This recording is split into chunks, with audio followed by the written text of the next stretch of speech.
कार्तिक मास महात्म कथा के 7वें अध्याय के अंतर्गत नारद जी ने कहा, हे राजन, कार्तिक मास में व्रत करने वालों के नियमों को मैं संक्षेप में बतलाता हूँ, उसे आप सुनिए। व्रती को सब प्रकार के आमिष, मांस, उड़द, राई, खटाई तथा नशीली वस्तुओं का त्याग कर देना चाहिए। व्रती को दूसरे का अन्न ग्रहण नहीं करना चाहिए, किसी से द्वेष नहीं रखना चाहिए और तीर्थ के अतिरिक्त अन्य कोई यात्रा नहीं करनी चाहिए। देवता, वेद, ब्राह्मण, गाय, व्रती, नारी, राजा तथा गुरुजनों की निंदा भी नहीं करनी चाहिए। व्रती को दाल, तिल, पकवान व दान किया हुआ भोजन ग्रहण नहीं करना चाहिए। किसी की चुगली या निंदा भी नहीं करनी चाहिए। किसी भी जीव का मांस नहीं छूना चाहिए।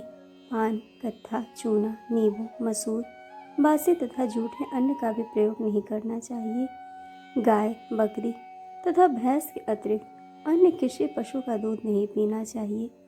कांस के पात्र में रखा हुआ पंचगव्य, बहुत छोटे घड़े का पानी तथा केवल अपने लिए पका हुआ अन्न प्रयोग करना चाहिए। कार्तिक माह का व्रत करने वाले मनुष्य को सदैव ब्रह्मचर्य का पालन करना चाहिए। उसे धरती पर सोना चाहिए और दिन के चौथे पहर में केवल एक बार पत्तल में भोजन करना चाहिए। व्रती कार्तिक माह में केवल नरक चतुर्दशी, जिसे छोटी दिवाली भी कहा जाता है, के दिन ही तेल लगा सकता है।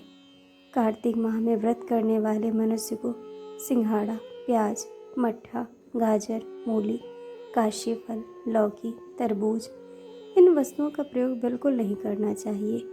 रजस्वला, चांडाल, पापी, म्लेच्छ, पतित, व्रतहीन, ब्राह्मणद्रोही और नास्तिकों से बातचीत नहीं करनी चाहिए।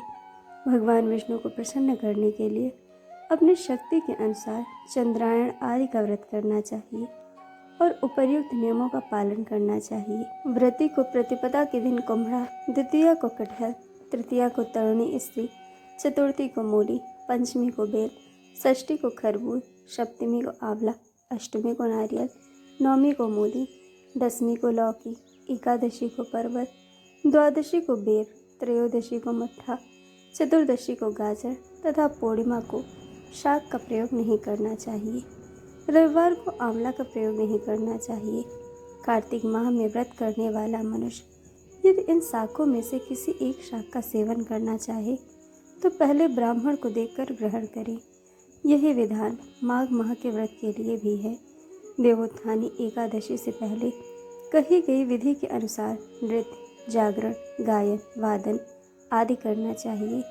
इसको विधि पूर्वक करने वाले मनुष्य को देखकर यमदूत ऐसे भाग जाते हैं जैसे सिंह की गर्जना से हाथी भाग जाते हैं। कार्तिक माह का व्रत सभी व्रतों में श्रेष्ठ है।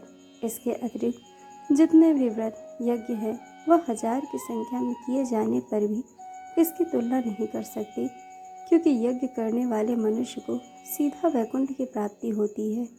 जिस प्रकार राजा की रक्षा उसके अंगरक्षक करते हैं, उसी प्रकार कार्तिक माह का व्रत करने वाले की रक्षा भगवान विष्णु की आज्ञा से इंद्रादि देवता करते हैं। व्रती मनुष्य जहाँ कहीं भी रहता है वहीं पर उसकी पूजा होती है, उसका यश फैलता है। उसके निवास स्थान पर भूत, पिशाच आदि कोई भी नहीं रह पाते। विधि पूर्वक कार्तिक माह का व्रत करने वाले मनुष्यों के पुण्यों का वर्णन करने में ब्रह्मा जी भी असमर्थ हैं। यह व्रत सभी पापों को नष्ट करने वाला, पुत्र पौत्र प्रदान करने वाला और धन धान्य की वृद्धि करने वाला है। इसी प्रकार कार्तिक मास महान कथा का 7वां अध्याय पूर्ण हुआ। दोस्तों, कथा आपको कैसे लगी यह हमें कमेंट करके ज़रूर बताइएगा और चैनल को सब्सक्राइब, वीडियो को लाइक शेयर करना बिल्कुल मत भूलिएगा। वीडियो देखने के लिए आप सभी का बहुत बहुत धन्यवाद। जल्द मिलेंगे कथा के अगले अध्याय के साथ।